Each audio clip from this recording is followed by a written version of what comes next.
Bismillahirrahmanirrahim. Welcome class 8 in the period of English. Today we will do the exercise of chapter number 6. So come to the exercise of chapter number 6.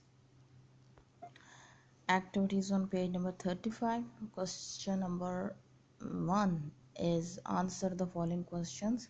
ये PDF file के अंदर जी written form के अंदर given है, आप वहाँ से copy में लिख लेंगे.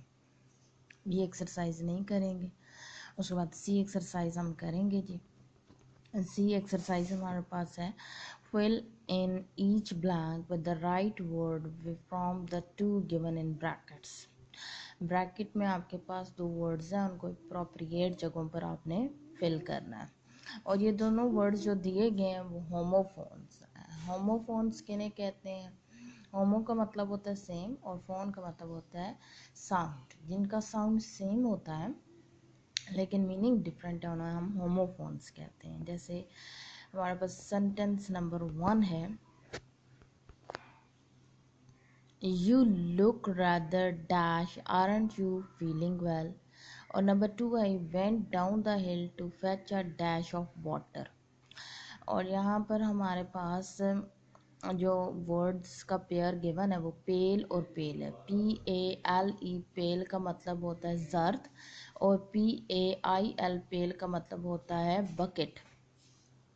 तो आप पता लग गया हमें कि जो फर्स्ट ब्लैंक है उसमें PALE पेल लगाएंगे और सेकंड ब्लैंक के अंदर हम बकेट वाला पेल लगाएंगे PAIL.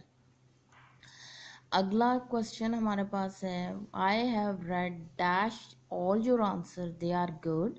The boy dash the ball out of the window.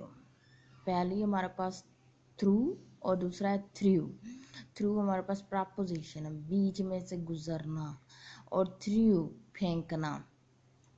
तो पहले ब्लैंक के अंदर हमारे पास आएगा THROUGH और दूसरे में आएगा THREW. On the dash you have done very well in your exam. There is a dash in my shoe. It needs mending. Whole and whole. WHOLE whole का होता है मुकम्मल और WHOLE होल का मतलब होता है सुराख. पहली ब्लैंक के अंदर WHOLE आएगा और दूसरे में HOLE आएगा. Fourth one, the headmaster will not dash your explanation. I have seen all important cities dash Quetta. एक है accept और दूसरा है accept. Except EXCEPT except बजाय, इसके अलावा. और accept ACCEPT accept कबूल करना. पहले में आएगा ACCEPT और दूसरे में आएगा EXCEPT इसके अलावा. Come to page number 36. Fifth one है, can you see the picture our dash. They have all done dash work very well. There and there, THERE there होता है एडवर्ब ऑफ प्लेस और THEIR देयर होता है possessive pronoun. तो पहली blank के अंदर एडवर्ब ऑफ प्लेस लगेगा THERE देयर और दूसरे में possessive pronoun THEIR. 6 mother gave me a dash of cake. We should live in dash with each other. Peace and peace, PEACE peace का मतलब होता है अमन सुकून और PIECE peace का मतलब होता है टुकड़ा. तो पहली में piece of cake PIECE piece और दूसरे में PEACE peace. 7th one, I dash what you said.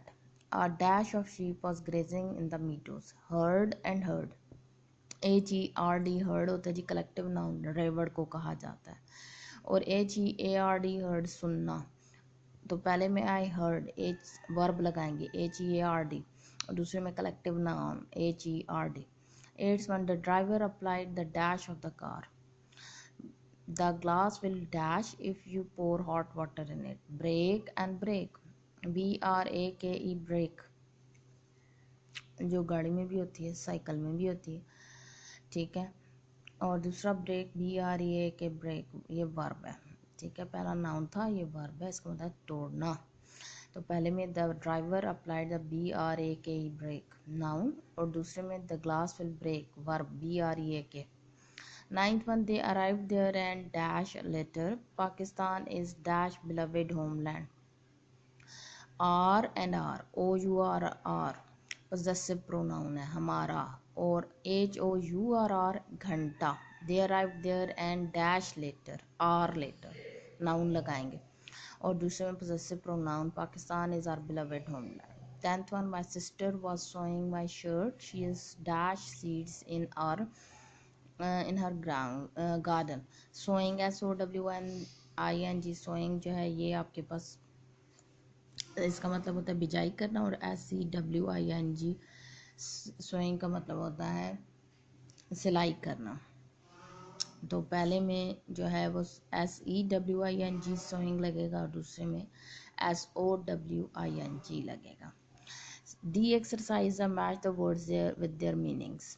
Limb का जो है उसको मैच करेंगे पार्ट ऑफ द बॉडी से, किथ एंड किन को रिलेटिव से, fearful को feeling or showing fear or anxiety, और fruitlessly को without results or success. उसके बाद ई एक्सरसाइज है change the voice of the following. Number 1 है twins were being washed by the nurse. इसमें ये आपके पास पैसिव वॉइस में गिवन है और आपने इसको एक्टिव वॉइस में करना है. ठीक है, जब बीइंग लगा है तो उसका मतलब है कि ये पास्ट कॉन्टिन्यूस है. वर्ब बीइंग लगा है तो पास्ट कॉन्टिन्यूस है. पास्ट कॉन्टिन्यूस का सिंपल सेंटेंस में जब कन्वर्ट करेंगे तो आपका सब्जेक्ट नर्स बन जाएगा और ऑब्जेक्ट आपका ट्विन्स बन जाएगा. तो नर्स के साथ वॉज लगेगा, और कॉन्टिन्यूस में fourth form of the verb आ जाती है. तो क्या हो जाएगा, the nurse was washing twins. क्या हो जाएगा जी, the nurse was washing the twins. He wrote a letter, इसमें ये आपके पास एक्टिव वॉइस में ही रोट अ लेटर. ही आपका सब्जेक्ट है, wrote second form of verb है तो उसका मतलब है पास्ट इंडेफिनिट है. अ लेटर आपकी ऑब्जेक्ट है.